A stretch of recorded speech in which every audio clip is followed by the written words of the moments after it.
Here we are on the beach, off to the third race of the day with the Nacra 17s, and we're getting ready to chat with Nathan and Haley Outteridge, Australia, who ended up second in the last race behind Argentina, Santiago Langa and Cecile, and they just were the most consistent boat today. They're still winning the regatta. I think they've extended their lead. Santiago moved up the race course a little bit, moved up the standings a little bit, and we saw some really strong performances from the Americans today, from the Austrians today, but it's our leaders, it's our fleet leaders here, Nathan and Haley, and I think they're just really, really consistent, and they're just really finding their form right now. So let's talk to them as they move up the beach.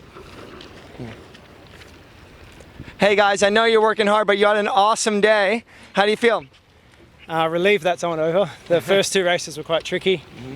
And pretty happy we got an abandonment, and then the last one was good, so just keep chipping away.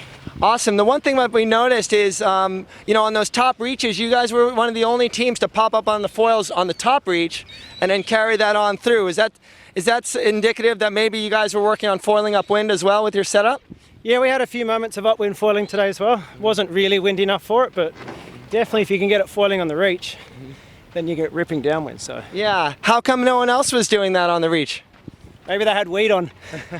True. And did you guys have to do any pop-ups to get some weed off? Yeah, constantly. Every sort of couple of minutes you're doing what you can to get the weed off. So whether it's a back down tack or a big high fly. And just tell us really quickly on that last upwind, you had Santiago come up from to leeward of you, and is that a little bit demoralizing when he was so far to leeward on that ley line? We had actually a chat at the top mark. We overlaid, he got it perfect. And I said, oh, you got some really good eyes to pick a ley line from about 1 kilometre away. And he's like, what? He's like, oh yeah, thank you. I was very proud of that ley line. One tack. Yeah. So it wasn't really him pinching up, he just crushed the ley line? Yeah, it's quite shifty, and the first upwind we tacked before the pack, and they all wound up inside us. Right. So we thought, oh, we'll go a little further this time and make sure of it, and they slipped around the other side. So 1 point's not really a major for us. As long as we're getting top threes, we're happy. And then following that, on that downwind leg, you guys all did a jibe set, and you were chasing them down. It looked like you stuffed it a little bit. Peter Lester was saying you ventilated. Maybe you can tell us if it was some type of ventilation or something else. We're probably just trying to get the weed off. Every like 30 seconds, the percentage of weed on the foils goes up and up. And basically we started clear, and after about 30 seconds, we're like 20% full. So you can clear the windward one by going big heel.